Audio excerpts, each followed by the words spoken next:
Assalamualaikum warahmatullahi wabarakatuh. Saya Roni Febrianto, NRP 35 dari kelas 2 Mekatronika B. Sini saya akan mempresentasikan final project dari mata kuliah praktikum microcontroller interface yang diampu oleh Bapak Eko Henfri Binugroho. Di sini saya mengambil judul Smart House Mushroom. Apa Smart House Mushroom ini?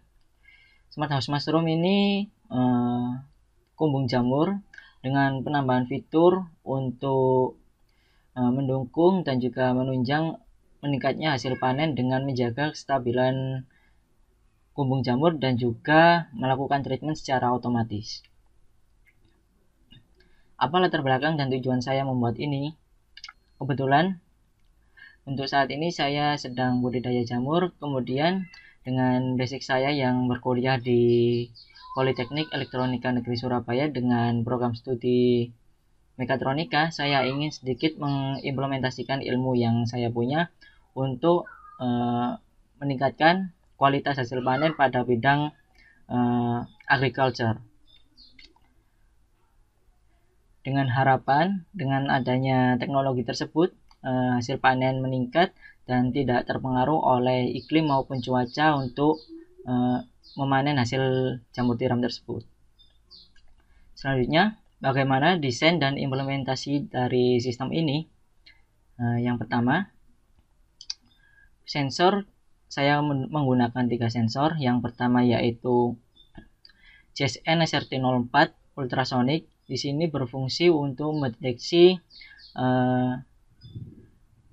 masih adakah atau sudah habis air pada tandon penyiraman tersebut. Yang kedua yaitu saya menggunakan sensor DS18 untuk sensor suhu. Di sini untuk memonitoring atau mendeteksi suhu yang ada pada suhu air yang ada pada tandon. Kedua sensor ini yaitu waterproof karena kita akan gunakan untuk dimasukkan ke dalam air ataupun terciprat oleh air. Makanya kita menggunakan sensor yang waterproof. Sensor ketiga yaitu DHT11 atau bisa menggunakan DHT22. Itu tergantung dari user untuk membuatnya. Di sini sensor DHT11 ini mempunyai pendeteksi suhu dan juga kelembapan. Di sini saya gunakan untuk menjaga kondisi kumbung agar tetap stabil baik suhu maupun kelembapannya. Ketiga sensor ini akan masuk datanya ke ESP32. Dari ESP32 ini diolah, kemudian di sini jamur memiliki parameter, contohnya untuk suhu kita harus menjaga antara suhu 22 atau 23 sampai 28 derajat Celcius. Untuk kelembapan sendiri kita harus menjaganya di atas 85%. Maka dari itu kita harus melakukan treatment otomatis untuk mengurangi pekerjaan dari petani jamur dan bisa menjaga jamur tetap hidup. Setelah inputan dari sensor masuk ke SP32 ini, data kemudian diolah. Yang pertama keluarannya yaitu kita akan mengontrol relay untuk menyalakan pompa dan juga yang kedua yaitu untuk memberikan tampilan pada LCD OLED ini. LCD OLED ini berfungsi untuk pada tandon yaitu menampilkan sensor suhu air dan juga kondisi air dalam tandon, apakah sudah habis atau berapa persen sisanya. Setelah itu output yang kedua yaitu dari ESP32 ini dia akan mengirim ke Home Assistant. Di sini saya menggunakan virtual machine atau virtual box untuk menginstal Home Assistant ini. Dari Home Assistant ini bahasa pemrograman yang digunakan yaitu sejenis Java. Kemudian dari Home Assistant bisa kita monitoring melalui laptop maupun smartphone, dan juga kita bisa mengontrolnya dari smartphone atau laptop untuk menyalakan pompa atau lampu sesuai instruksi switch pada smartphone kita. Oke. Selanjutnya yaitu percobaan sistem.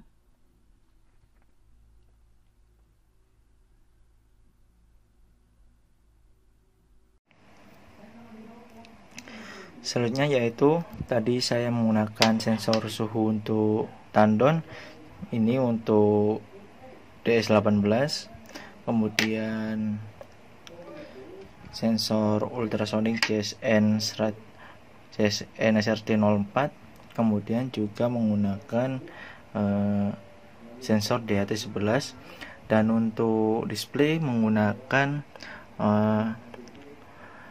LCD OLED 1,3 inch. Kemudian untuk output saya menggunakan relay 2 channel untuk lampu dan juga untuk pompa. Sekarang kita coba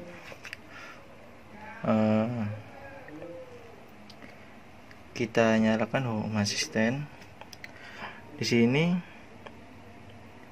Oke, kita coba kontrol. Di sini pompa menyala dikarenakan kondisi lebih dari range atau tidak memenuhi range, karena humidity atau kelembapannya kurang dari 85% dan juga temperaturnya lebih dari 28 derajat Celcius. Untuk ini lampu, kita akan coba menyalakan lampu.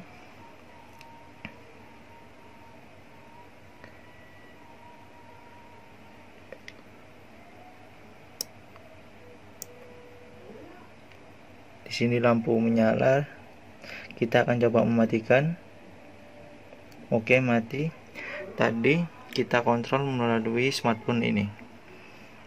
Selanjutnya kita akan coba merubah tandon. Kita halangi sensornya. Tandon berubah. Di sini tandon kondisinya masih sekitar 76%. Kemudian suhu air sekitar 32 derajat Celcius. Dapat dilihat pada monitoring smartphone. Tampilan untuk smartphone yaitu seperti ini. Di sini humidity atau kelembapan. Kemudian di sini ada suhu air pada tandon, di sini suhu ruangan pada kumbung jamur, dan ini merupakan kondisi tandon atau keadaan tandon airnya masih ada atau berisi sekitar berapa persen. Kemudian dua tombol ini untuk lampu. Tadi kita menyalakan ini, maka lampu akan menyala. Kita akan mematikan, maka lampu akan mati. Kemudian yaitu ini humidity, kita bisa melihat data lognya by chart atau grafik. Kemudian ini untuk suhu air sama, kita dapat melihatnya pada grafik. Lalu ini untuk suhu ruangan.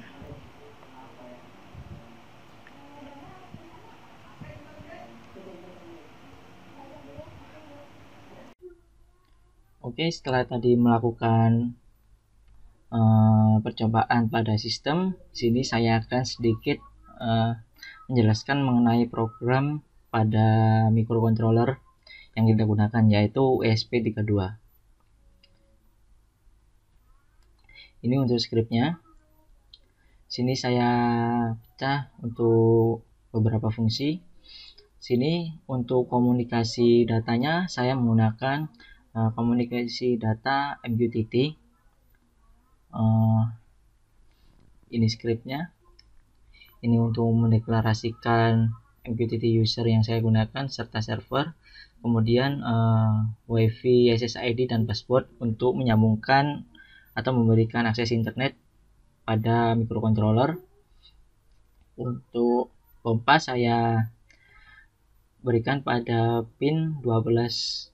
Kemudian untuk lampu saya kasih untuk pin 14.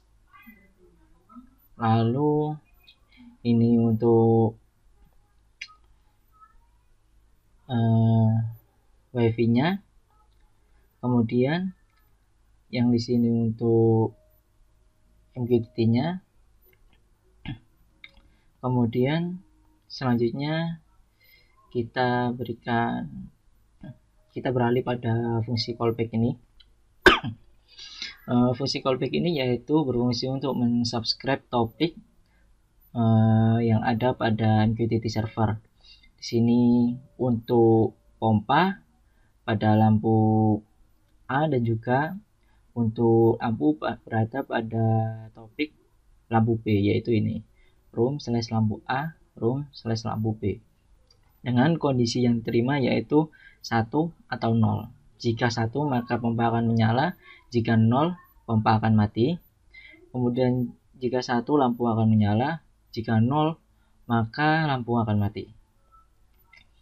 Dan ini sederhana untuk program DHT Plus, sensor suhu dan juga kelembapan.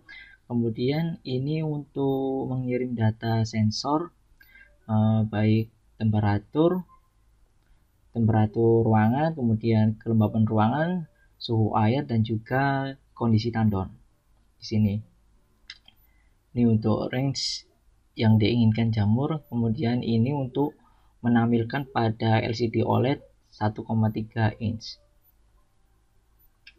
Di sini reconnect berfungsi untuk menyambungkan kembali jika gagal connect dengan MQTT server. Dan sini saya panggil fungsi saya reset ini berfungsi untuk ketika microcontroller on kemudian mendapatkan akses WiFi maupun tidak, selanjutnya dia akan berusaha menghubungkan dengan MQTT server.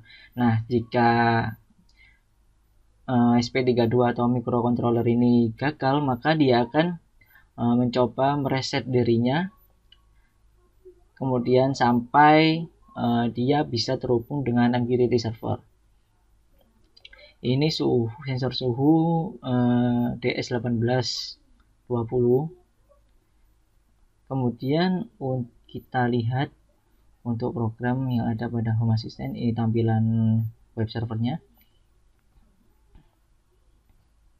Sini saya menggunakan Home Assistant secara lokal, yaitu pada ini VirtualBox. Ini untuk MQTT-nya. Kemudian ini untuk sensor. Kemudian ini untuk switch, yaitu pompa dan juga lampu.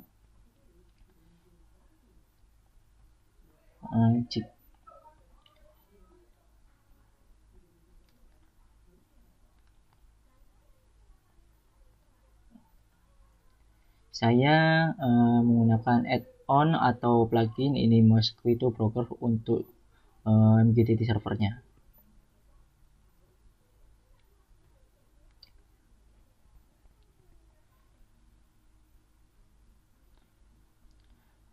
Selanjutnya yaitu harapan yang diinginkan. Dengan adanya sistem ini, maka harapan saya yaitu sistem ini sangat berguna bagi petani jamur karena harganya pun sangat murah dan juga bisa menunjang untuk kestabilan hasil panen yang diinginkan. Dikarenakan apa? Jamur mempunyai karakteristik harus berada pada kelembapan yang tinggi, yaitu di atas 80 atau 85%. Untuk kondisi panas kan hal tersebut tidak memungkinkan, maka petani jamur harus menyiram jamur tersebut 2 hingga 3 kali sehari. Nah, dengan adanya sistem ini untuk penyiraman bisa dilakukan secara otomatis baik sensor maupun by waktu sesuai karakteristik atau masing-masing kondisi pada petani jamur. Selanjutnya, dengan adanya sistem ini bisa memperbaiki kualitas panen dan juga dari kualitas panen yang telah diperbaiki maka akan meningkatkan kuantitas atau kuantiti produksi jamur tiram tersebut, sehingga bisa membantu para petani agar fokus untuk proses pengemasan lebih steril lagi. karena pengerjaan untuk penyiraman sudah dilakukan atau digantikan oleh sistem ini. Semoga bermanfaat presentasi dari saya. Kurang lebihnya mohon maaf. Wassalamualaikum warahmatullahi wabarakatuh.